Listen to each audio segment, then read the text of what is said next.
When Elliott Smith sings with trembling vulnerability about feeling like a freak among other freaks, something profound happens in the listener's brain. Neural pathways that evolved for social bonding suddenly activate, dopamine floods reward centers, and cortisol levels drop.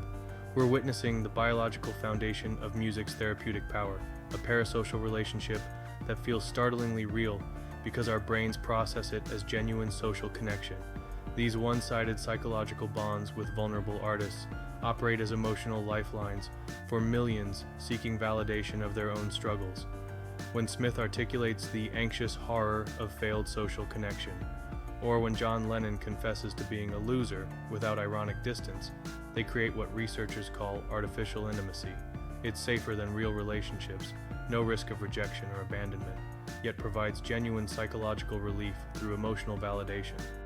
David Foster Wallace understood this phenomenon intimately, struggling with clinical depression throughout his life.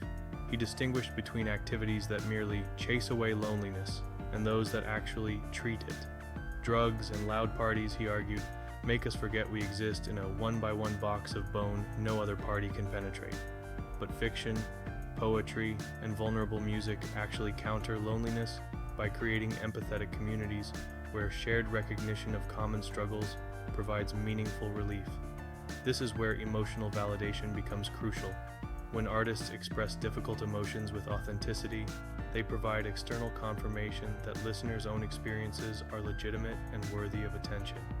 Research shows this validation produces measurable benefits: reduced stress hormones, decreased anxiety, improved emotional regulation. Even without direct interpersonal contact, the specificity matters too. Elliott Smith's particular genius for expressing shame and chronic sadness explains his cult following among listeners battling depression. The new sincerity movement emerged as a cultural response to postmodern irony's emotional exhaustion. Following traumas like September 11th, audiences sought genuine connection over clever detachment. Artists operating within this tradition serve as cultural healers, validating old, untrendy human troubles without ironic protection. They normalize psychological struggle as part of the human condition, rather than individual failure, reducing shame while encouraging help-seeking behavior. The digital age has amplified these therapeutic connections exponentially. Social media creates unprecedented artist access, while algorithms connect struggling individuals with precisely